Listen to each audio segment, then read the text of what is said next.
समय हो गया है। पूरे तरीके से अब मैं तैयार हूँ चंपाकली के पास जाने के लिए। मैं चंपाकली को पसंद तो आऊंगा ना? हाँ, अच्छा तो दिख रहा हूँ। अरे, ये मैं क्या सोच रहा हूँ? मैं क्यों चाहता हूँ कि मैं उसे पसंद आऊं? खैर, अभी मुझे निकलना चाहिए। चंपाकली मेरा इंतजार कर रही होगी। जैसे ही विक्रम तैयार होकर घर से निकलने लगता है, तभी बेटा, इतनी जल्दी में कहाँ जा रहे हो? आजकल घर से बहुत गायब रहने लगे हो। बताकर जाना भी जरूरी नहीं समझते? क्या अब माता पिता का जीवन में कोई महत्व नहीं रहा है? नहीं पिताजी, ऐसी बात नहीं है। पिताजी, वो एक मित्र है मेरा, उसका शुभ विवाह है, वही जा रहा हूँ। जाना जरूरी है। वो मेरा खास मित्र है, आने में देरी हो जाएगी।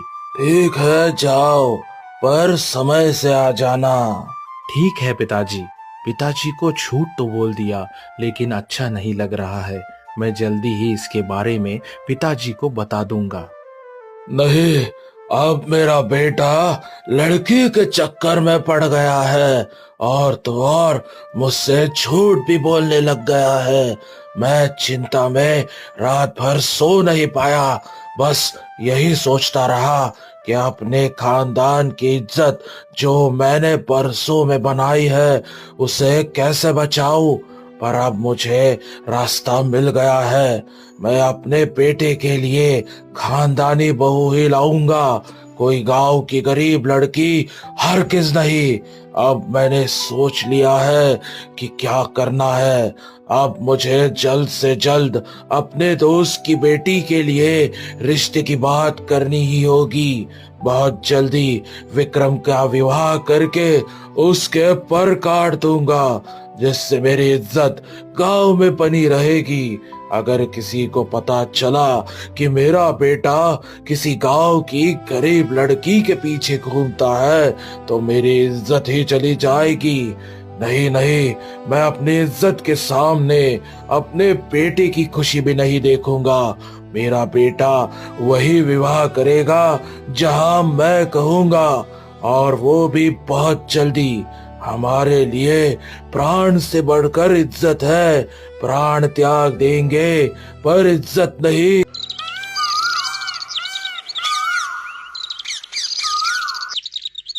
उधर गोपाल के घर में जन्मदिन का उत्सव शुरू हो चुका था और दोनों बहनें एक जैसे कपड़े पहनकर तैयार हो रही थी।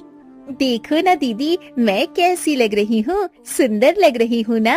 अरे वाह! दीदी, आप भी तैयार हो गई। हे ईश्वर, मेरी तो आपसे नजर ही नहीं हट रही। अब देखो, मैंने भी बिल्कुल आपके जैसे कपड़े पहने हैं, फिर भी कितनी फीकी लग रही हूँ आपके सामने। तू तो पागल है मेरी पगली बहन। आज तो सबसे ज्यादा सुंदर लग रही है, एकदम चांद का टुकड़ा। मेरी नजरों से तो देख, तू सबसे सुंदर है। मेरी छोटी बहन मेरे लिए तो हमेशा सबसे ज्यादा सुंदर रहेगी। चंपाकली सही तो कह रही है झुमकी बेटी। मेरी दोनों बेटियां चांद का टुकड़ा लग रही है, जैसे ईश्वर ने पूरी दुनिया का हुस्न मेरे घर में ही डाल दिया हो। भगवान तुम दोनों बहनों की हर खुशी हमेशा सलामत रखे, किसी की नजर न लगे। आओ जरा तुम दोनों को नजर उतार दूं। हाँ बड़ी माँ, पहले दीदी की उतार दो, वरना सबसे पहले मेरी ही नजर लग जाएगी। हट पगली, अपनों की कोई नजर नहीं लगती। माँ, हम दोनों की साथ में नजर उतारो। ये मेरा पहला जन्मदिन है मेरे अपनों के साथ। हे ईश्वर, तेरा शुक्र है, इतने सालों बाद तूने मेरा जीवन खुशियों से भर दिया। बस हमारी इन खुशियों को किसी की नजर ना लगे। बस विक्रम आ जाए जल्दी से। ये पल उनके लिए बहुत खास था। देवकी दोनों की नजर उतार रही थी, पर दरवाजे से छुपकर देख रही दामिनी बहुत खुश होती है। कितनी भी नजर उतार लो दीदी, पर नजर तो आपकी चंपाकली को मेरी लग चुकी है। अब मैं वो करूँगी जो किसी ने सोचा भी नहीं होगा। दामिनी हाथ में पकड़ी मिठाई की प्लेट पर चुपके से नाग विषामृत को बोतल से कुछ बूंद छिड़क देती है। अब ये जहर तेरे साथ वो करेगा जो तूने कभी सोचा भी नहीं होगा। मेरी इतनी सारी साजिशें तो नाकाम हो गई, लेकिन ये वाली नहीं होगी। इस बार मेरी जीत होगी।